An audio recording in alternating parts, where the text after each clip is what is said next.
Hello friends, आप सभी का फिर से स्वागत है एक नई वीडियो में। आज की इस वीडियो में सीरीज नंबर 4 से हम स्टैटिक जीके के टॉप 30 क्वेश्चंस लाए हैं। सभी क्वेश्चन सिलेक्टेड और इम्पोर्टेंट हैं किसी भी एग्जाम की दृष्टि से। तो फ्रेंड्स चलिए शुरू करते हैं। फ्रेंड्स क्वेश्चन है हमारा, इडूसैट लॉन्च किया गया। ये इडूसैट क्या है? तो ये एक शिक्षा उपग्रह है। क्या है? ये एक शिक्षा उपग्रह है जो कि सबसे पहला शिक्षा उपग्रह है। ठीक है, इसका नाम पहले क्या था? तो वह था जीसैट। क्या था? जीसैट। तो इसका राइट आंसर क्या होगा कि इडूसैट कब लॉन्च किया गया? तो इसका राइट आंसर है ऑप्शन नंबर डी, सितंबर 2004 में। कब? तो सितंबर 2004 में, यानी कि 20 सितंबर को। एग्जैक्ट डेट आप याद रखिए, 20 सितंबर 2004 को। कहाँ? तो श्रीहरिकोटा से GSLV FO1 प्रोमोचक रॉकेट से लॉन्च किया गया था। ये भी आप सभी याद रखिए, जो कि संपूर्ण भारत में शैक्षणिक सामग्री के संवितरण के लिए उपग्रह आधारित दो तरफा संचार उपलब्ध कराता है। कैसा? तो दो तरफा। नेक्स्ट देखते हैं। नेक्स्ट क्वेश्चन है हमारा, मानव शरीर का कौन सा अंग इंसुलिन पैदा करता है? तो मानव शरीर का वह कौन सा अंग है? तो वह है अग्नाशय। ऑप्शन नंबर बी करेक्ट है। ठीक है, अग्नाशय जो है वह इंसुलिन पैदा करता है। और अग्नाशय एक संयुक्त ग्रंथि है। कैसी? संयुक्त ग्रंथि है, जो कि अंतःस्रावी और बाह्यस्रावी दोनों के रूप में कार्य करती है। नेक्स्ट देखते हैं। नेक्स्ट क्वेश्चन है, भारतीय संविधान द्वारा कितनी भाषाओं को मान्यता प्राप्त है? तो जो भारतीय संविधान द्वारा भाषाओं को मान्यता प्राप्त है वह 22 भाषाओं का। ऑप्शन नंबर बी करेक्ट है। ठीक है, भारतीय संविधान की 8वीं अनुसूची में भारत की 22 भाषाओं को मान्यता दी गई है। कौन सी? तो 8वीं अनुसूची में ये मान्यता दी गई है। कितनी भाषाएं हैं? तो 22। आप सभी याद रखिएगा। अबे 22 भाषाएं कौन कौन सी हैं हम आपको बता दें तो असमिया है, बांग्ला है, गुजराती है, हिंदी हो गई, कन्नड़ है, कश्मीरी है, कोंकणी है, और ये मलयालम है, मणिपुरी है, मराठी, नेपाली, उड़ीसा, पंजाबी, संस्कृत, सिंधी, तमिल, तेलुगु, उर्दू और बोडो, मैथिली, संताली और डोंगरी। ये जो हैं ये सभी संविधान द्वारा भाषाओं को कुल मिलाकर 22 भाषाएं हो जाती हैं जिन्हें संविधान द्वारा मान्यता प्राप्त है। नेक्स्ट देखते हैं। नेक्स्ट क्वेश्चन है, प्रथम भारतीय महिला ओलंपिक पदक विजेता कौन है? बताइए कि प्रथम भारतीय महिला ओलंपिक पदक विजेता कौन है? तो इसका राइट आंसर क्या है? ऑप्शन नंबर ए, कर्णम मल्लेश्वरी। तो कौन है? कर्णम मल्लेश्वरी। कर्णम मल्लेश्वरी भारत की महिला भारोत्तोलक हैं। ठीक है, और वे जो है ओलंपिक खेलों में पदक जीतने वाली प्रथम महिला खिलाड़ी हैं। उन्होंने सिडनी ओलंपिक कब हुआ था? तो 2000 में हुआ था। सिडनी ओलंपिक जो है ये 2000 में हुआ था। इसमें इन्होंने क्या जीता था? तो इन्होंने कांस्य पदक जीता था। ठीक है, उसी में इन्हें प्रथम महिला जो है ओलंपिक पदक विजेता कहा जाता है। ये उपलब्धि सबसे पहले इन्होंने ही हासिल की थी और उन्हें भारत सरकार द्वारा कई प्रतिष्ठित पुरस्कार भी दिए गए हैं। जैसे उन्हें अर्जुन पुरस्कार भी दिया जा चुका है। तो अर्जुन पुरस्कार इन्हें कब दिया गया था? तो वह दिया गया था 1994 में। कब? 1994 में दिया गया था। और राजीव खेल गांधी रत्न पुरस्कार ये इन्हें कब दिया गया था? तो 1995 में। कब? तो 1995 में इन्हें राजीव गांधी खेल दिया गया था। और इन्हें पद्मश्री से भी सम्मानित किया। इन्हें पद्मश्री पुरस्कार कब दिया गया?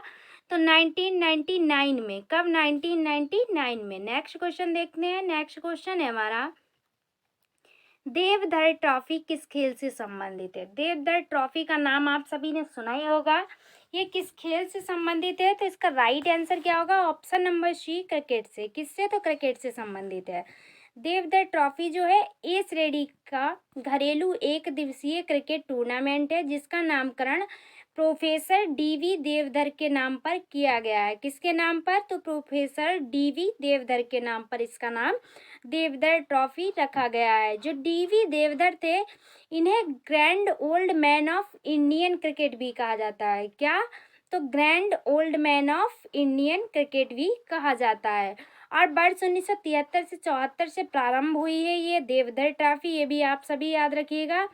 और ये जो है सर्वाधिक बार उत्तरी क्षेत्र ने जीता है। कौन से? तो उत्तरी क्षेत्र ने जीता है। नेक्स्ट देखते हैं। क्वेश्चन है कौन सा रक्त समूह सार्वभौमिक दाता होता है, बताइएगा कि इनमें से कौन सा रक्त समूह है जो सार्वभौमिक दाता होता है। तो राइट आंसर है option number D, O plus, यानी कि ओ पॉजिटिव।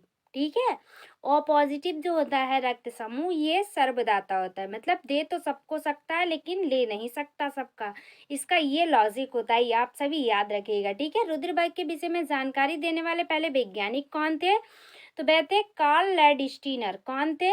कार्ल लैंडस्टीनर, इनका नाम आप याद रखिएगा। ये खोज इन्होंने कब की थी? तो 1902 में की थी। कब? तो 1902 में की थी, ये भी आप सभी याद रखिएगा। ठीक है, इन्होंने रुधिर को एस की एंटीजन एंटीबॉडी प्रतिक्रिया के आधार पर कितने भागों में बांटा है? तो 4 भागों में। ठीक है, कितने भागों में? तो 4 भागों में बांटा है। क्या क्या है? तो ए बी और ए बी और ओ, ये 4 भागों में इन्होंने बांटा है। नेक्स्ट देखते हैं। नेक्स्ट क्वेश्चन है प्रकाश वर्ष किसकी इकाई है? आप सभी जानते भी होंगे प्रकाश वर्ष किसकी इकाई है? तो दूरी की। ऑप्शन नंबर ए करेक्ट है। ठीक है, पर्याप्त बहुत लंबी दूरियों को मापने के लिए प्रकाश वर्ष का प्रयोग किया जाता है। जब से बहुत ही ज्यादा दूरी मापनी हो तो प्रकाश वर्ष का प्रयोग किया जाता है, अर्थात प्रकाश वर्ष जो है दूरी का ही मात्रक है, अथवा प्रकाश वर्ष दूरी की इकाई भी है, इसे इकाई भी कह सकते हैं। अच्छा, एक प्रकाश वर्ष में कितना होता है? तो एक प्रकाश वर्ष कितना होगा? बराबर 9.46 गुणे 10 की पावर 15 मीटर होगा। ठीक है, प्रकाश वर्ष, इसे आप सभी याद रखिएगा। Next question, a Hindu view of life के लेखक कौन है? A Hindu view of life के लेखक कौन है? इसका राइट आंसर है option number C, doctor Sarvepalli Radhakrishnan. कौन है? डॉक्टर सर्वपल्ली राधाकृष्णन है। ठीक है, ये पुस्तक कब लिखी गई? तो 1926 में। कब लिखी गई? तो 1926 में ये पुस्तक लिखी गई, ये भी आप सभी याद रखिएगा। प्रकाशित भी 1926 में हुई थी। वहीं डॉक्टर सर्वपल्ली राधाकृष्णन भारत के प्रथम उपराष्ट्रपति थे। जो डॉक्टर सर्वपल्ली राधाकृष्णन है भारत के प्रथम उपराष्ट्रपति हैं, ये भी आप सभी याद रखिएगा। और इस पद पर वे कब बैठे थे? 13 मई 1992 से 12 मई 1962 तक रहे। ये 2 बार लगातार भारत के उपराष्ट्रपति बने थे। ठीक है, इसके अतिरिक्त वे भारत के दूसरे राष्ट्रपति के तौर पर 13 मई 1962 से बैठे थे। तो ये लगातार रहा है, ये भी आप सभी याद रखिएगा। नेक्स्ट देखते हैं। नेक्स्ट क्वेश्चन है एशियन ड्रामा पुस्तक के लेखक कौन है? ये पुस्तक भी काफी इंपॉर्टेंट है। इसका राइट आंसर है Gunnar Myrdal. Option number A correct है। ठीक है, गुन्नार मेडल एक स्वीडिश अर्थशास्त्री थे। कहाँ के? तो स्वीडिश अर्थशास्त्री थे। उन्हें वर्ष 1974 में फ्रेडरिक हायेक के साथ अर्थशास्त्र के क्षेत्र में मुद्रा और आर्थिक विचलन के सिद्धांत के क्षेत्र में अग्रणी काम और आर्थिक, सामाजिक व संस्थागत के लिए घटना के तीक्ष्ण विश्लेषण हेतु कौन सा पुरस्कार दिया गया था? तो नोबेल पुरस्कार प्रदान किया गया था। उनके द्वारा जो एशियन ड्रामा एंड, इसका फुल नाम क्या है? तो an inquiry into the poverty of nations थी। ये कब प्रकाशित हुई थी ये पुस्तक एशियन ड्रामा, जो कि गुन्नार मेडल द्वारा लिखी गई है? तो वह प्रकाशित हुई थी 1968 में। कब? तो 1968 में। नेक्स्ट क्वेश्चन देखते हैं। नेक्स्ट क्वेश्चन है हमारा एगमार्क का अर्थ है। जो एगमार्क है इसका अर्थ क्या है? तो इसका अर्थ क्या है? खाद्य पदार्थों का प्रमाणन चिन्ह। ऑप्शन नंबर डी करेक्ट है। ठीक है, कृषि उत्पाद श्रेणीकरण चिन्ह का अधिनियम 1937 आया था। ठीक है, इसमें कृषि उत्पाद एवं पशुओं के लिए उत्पादों की श्रेणियों के मानक निर्धारित करता था और यह मानकों के उपयोग को भी शासित करने के लिए शर्तें तय करता था। ठीक है, एग मार्क। नेक्स्ट देखते हैं। नेक्स्ट क्वेश्चन है हमारा भारत के किस राज्य की तटरेखा सबसे लंबी है? तो आप सभी को बताना है कि किस राज्य की तटरेखा। तो राइट आंसर है Gujarat. Option number C correct है। भारत की मुख्य भूमि तटीय विस्तार है वह कितने में है? तो 6300 किलोमीटर तथा द्वीपीय क्षेत्र का संयुक्त तटीय विस्तार कितना है? तो वह 1216.6 किलोमीटर है। अर्थात भारत की तटीय रेखा जो है वह कितनी है? तो वह है 7316.7316.6। ठीक है, किलोमीटर लंबी है। और गुजरात की जो राज्य की तटीय रेखा है ये 1600 किलोमीटर लंबी है। कितनी? 1600। इसलिए इस राज्य की सीमा जो है वह सबसे लंबी है। ठीक है, आप सभी याद रखिएगा। और आंध्र प्रदेश है ये दूसरे नंबर पर आता है। तो आंध्र प्रदेश की तटीय सीमा कितनी लंबी है? तो वह है 970। कितनी है? 970 है। ठीक है, उसके बाद तमिलनाडु है, तमिलनाडु की कितनी है तो वह है 980। कितनी तो 980 है। और केरल की कितनी है तो वह है 550। ठीक है, ये आप सभी याद रखिएगा, काफ़ी इंपॉर्टेंट है, एग्जाम में यहीं तक पूछा आता है, इससे आगे नहीं पूछा आता है। केरल, तमिलनाडु, आंध्र प्रदेश और गुजरात। ठीक, नेक्स्ट देखते हैं। नेक्स्ट क्वेश्चन है हमारा, पंडुचेरी एक कॉलोनी थी, किसकी कॉलोनी थी, कौन रहता था पंडुचेरी में स्टार्टिंग में, तो इसका राइट आंसर है फ्रांसीसी। ठीक है, कौन रहता था तो फ्रांसीसी रहते थे, ऑप्शन नंबर बी करेक्ट है।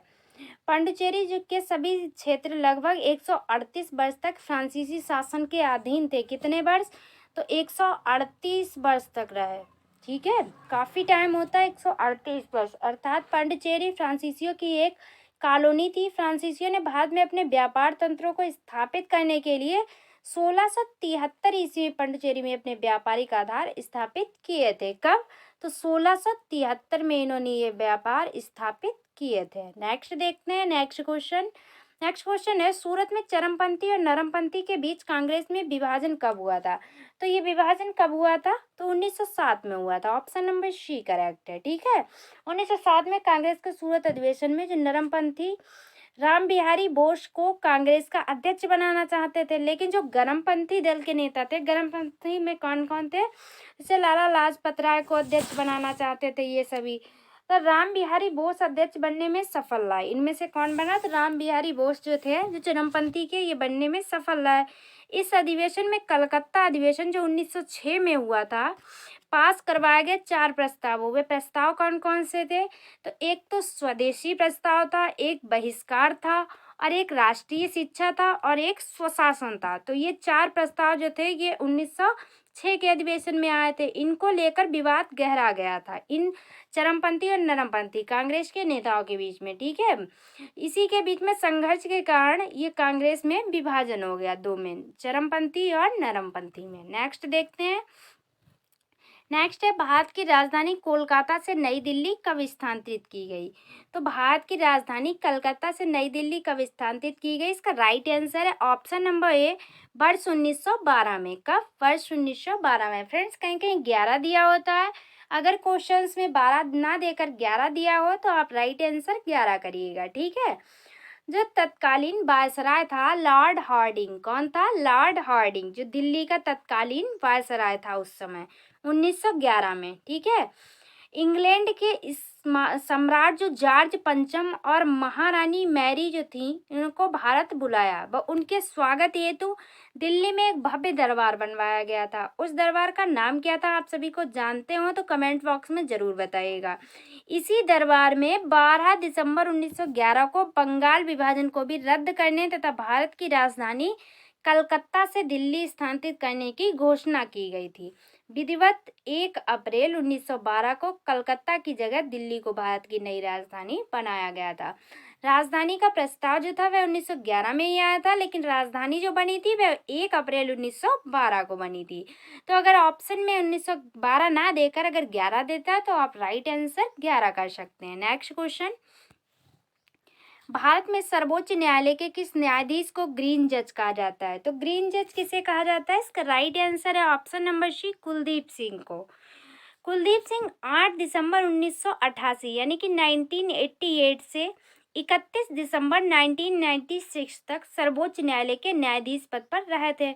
उन्हें ग्रीन जज के नाम से भी जाना जाता है। अब इन्हें क्यों जाना जाता है, तो वो इसलिए जाता है कि उन्होंने ताजमहल स्मारक क्षेत्र को प्रदूषण से बचाने के लिए वर्ष 1996 में एक फैसला सुनाया था। वह फैसला क्या था, तो वह था कि ताजमहल व उसके आसपास के क्षेत्रों में जो संचालित उद्योगों में कोयले के उपयोग पर प्रतिबंध लगा दिया था पूरी तरह से, इसलिए इन्हें ग्रीन जज की उपमा दी गई। नेक्स्ट देखिए, भारतीय संविधान को कब अपनाया गया, हमारा जो भारतीय संविधान है इसे कब अपनाया गया, राइट आंसर है 26 नवंबर 1949 1949 में।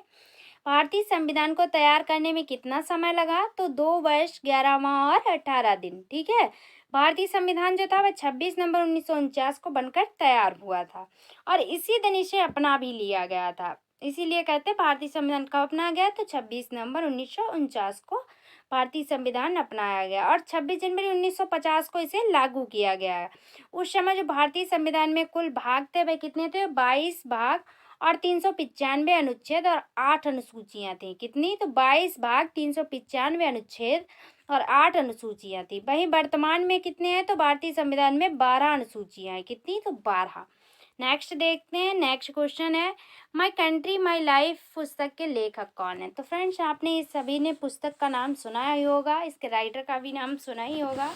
तो वह है लाल कृष्ण आडवाणी। कौन है? Lal Krishna Advani. Option number A correct है। ठीक है। माई कंट्री माई पुस्तक के लेखक जो है भारतीय जनता पार्टी के वरिष्ठ नेता हैं, ये लाल कृष्ण आडवाणी। ये पुस्तक कब प्रकाशित हुई? तो ये मार्च 2008 में आई थी। कब? मार्च 2008 में आई थी। आप सभी याद रखिएगा। ठीक है। लाल कृष्ण आडवाणी वर्ष 2002 से 2004 तक भारत के उप प्रधानमंत्री तथा वर्ष 1977 से 1979 तक केंद्रीय सूचना प्रसारण मंत्री भी रहे हैं। ठीक है। कौन? तो लाल कृष्ण आडवाणी। नेक्स्ट क्वेश्चन देखते हैं। नेक्स्ट क्वेश्चन है हमारा, भारत में कौन पहली महिला पुलिस महानिदेशक बनी है? तो बताइए कि भारत में पहली महिला पुलिस महानिदेशक कौन बनी? तो इसका राइट आंसर है ऑप्शन नंबर 1 कंचन चौधरी। कंचन चौधरी जो भट्टाचार्य, ये 1973 बैच की आईपीएस अधिकारी थी, जो भारत की दूसरी महिला आईपीएस अधिकारी थी। वे वर्ष 2004 से 7 तक उत्तराखंड की पुलिस महानिदेशक डीजीपी रहीं।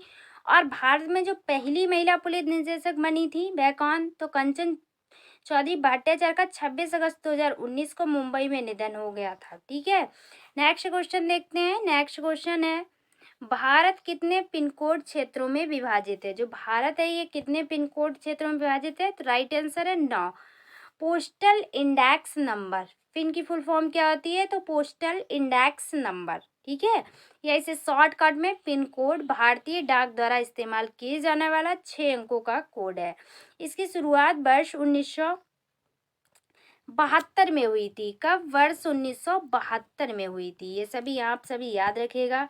वर्तमान में भारत में 9 पिन कोड क्षेत्रों में विभाजित है। कितने? तो 9 पिन कोड में, जिसमें से पहले 8 विभिन्न भौगोलिक क्षेत्रों का प्रतिनिधित्व करते हैं, जबकि 9वां क्षेत्र जो है भारतीय सैन्य कर्मियों हेतु डाक सेवा के लिए आरक्षित है। नेक्स्ट देखते हैं। नेक्स्ट क्वेश्चन हमारा, रेड क्रॉस की स्थापना किसने की थी? तो रेड क्रॉस की स्थापना किसने की थी? आप सभी बताइए। इसका राइट आंसर है option number B Henry Durant ने। किसने? तो हेनरी ड्यूरेंट ने।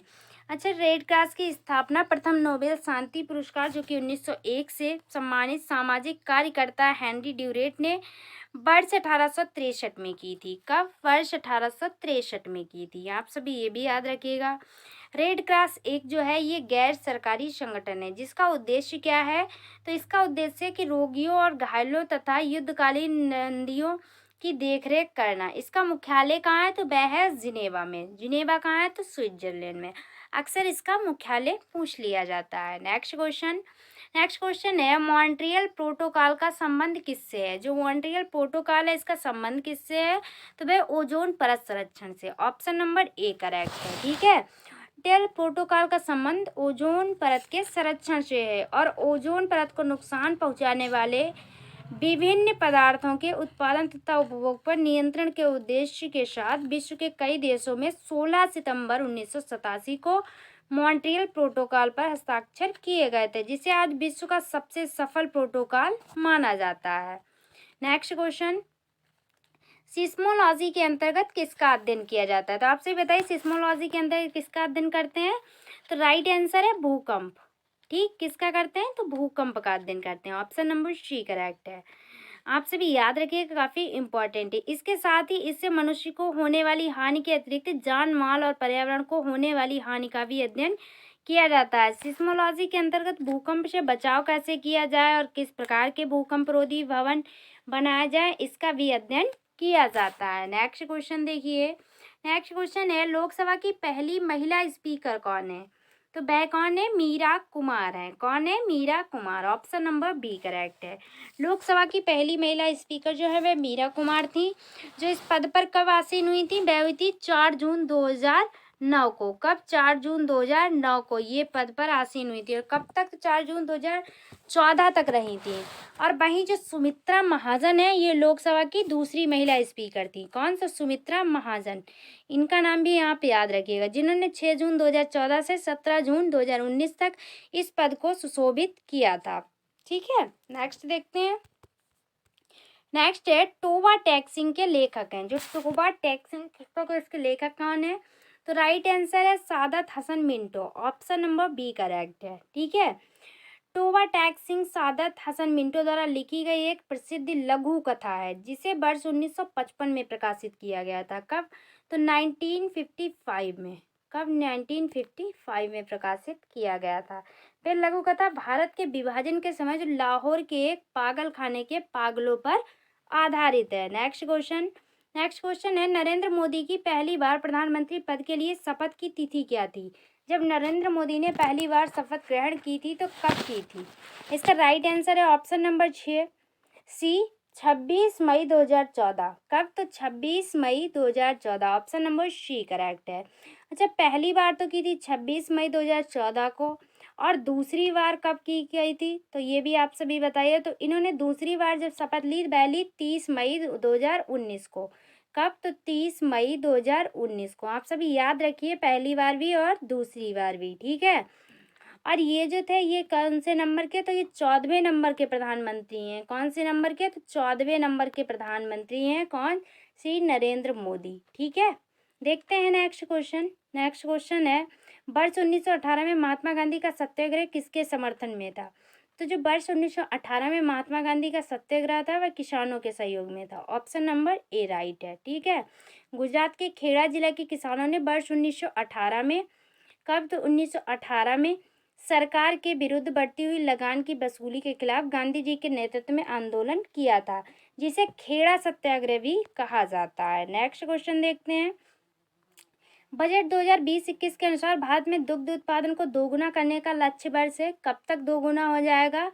तो वह 2025। ऑप्शन नंबर सी राइट है। ठीक है, केंद्रीय वित्त मंत्री जो कि निर्मला सीतारमण है, ये वर्तमान में भी हैं। इन्होंने 1 फरवरी 2020 को केंद्रीय बजट 2020-21 संसद में पेश किया था। इस बजट में वर्ष 2024-25 तक मत्स्य निर्यात को 1 लाख करोड़ तक पहुंचाने तथा वर्ष 2022-23 तक देश में 200 लाख टन मत्स्य उत्पादन का लक्ष्य रखा। और वहीं अगर दूध की बात की जाए तो इन्होंने 2025 तक कितना? तो 53.5 मिलियन, कितना? 53.5 मिलियन दुग्ध टन से दोगुना कर 108 टन मिलियन टन, कितना? तो 108 मिलियन टन के स्तर पर पहुंचाने का लक्ष्य रखा है। ठीक है, अभी कितना है? तो 53.5 है, और ये लक्ष्य कितना रखा गया? तो 108 मिलियन। नेक्स्ट देखते हैं, नेक्स्ट क्वेश्चन है हमारा, शरीर की सबसे बड़ी ग्रंथि कौन सी है? तो शरीर की सबसे बड़ी ग्रंथि है यकृत, जो कि आप सभी जानते हैं। ऑप्शन नंबर बी करेक्ट है। यकृत है ये एक भूरे रंग की शरीर की सबसे बड़ी ग्रंथि है। इसका रंग कैसा होता है? तो वह होता है भूरा। ठीक है, जो उदर के ऊपर मध्यपट के नीचे पसलियों के पास स्थित होती है। एक स्वस्थ व्यक्ति के यकृत का भार कितना होता है लगभग में? तो 1.3 किलोग्राम। ठीक है, कितना? 1.3 किलोग्राम होता है। और यकृत जो है ये ग्लाइकोजन के रूप में ग्लूकोज का संचय करता है। नेक्स्ट क्वेश्चन देखते हैं, नेक्स्ट क्वेश्चन है हमारा, फिरोज शाह कोटला मैदान का नया नाम क्या है? तो जो फिरोज शाह कोटला मैदान है इसका नया नाम क्या है? तो राइट आंसर है ऑप्शन नंबर ए अरुण जेटली स्टेडियम। क्या है? अरुण जेटली स्टेडियम। ठीक है, दिल्ली एवं जिला क्रिकेट संघ DDCA, क्या? तो DDCA 27 अगस्त 2019 को फिरोज शाह कोटला स्टेडियम का नाम अपने पूर्व अध्यक्ष अरुण जेटली के नाम पर रखने का फैसला किया था। नेक्स्ट क्वेश्चन देखते हैं, नेक्स्ट है, आंध्र प्रदेश में मकर संक्रांति किस नाम से जानी जाती है? तो राइट आंसर है ऑप्शन नंबर ए पोंगल या संक्रांति। जो मकर संक्रांति है ये आंध्र प्रदेश में पोंगल के नाम से भी जानी जाती है, और ये तमिल हिंदुओं का एक प्रमुख त्योहार है। ये प्रतिवर्ष कब मनाया जाता है? तो ये 14 या 15 जनवरी को ही मनाया जाता है। 14 जनवरी का दिन जो है उत्तर भारत में मकर संक्रांति के नाम से मनाया जाता है, लेकिन गुजरात तथा महाराष्ट्र में इस पर्व को उत्तरायण कहते हैं। क्या? उत्तरायण। और जबकि यही दिन आंध्र प्रदेश, केरल तथा कर्नाटक में पोंगल या संक्रांति के नाम से जाना जाता है। फ्रेंड्स, ये थे कुछ important questions. Thanks for watching. मिलते हैं नेक्स्ट वीडियो में। Take care of everyone. तब तक के लिए बाय बाय।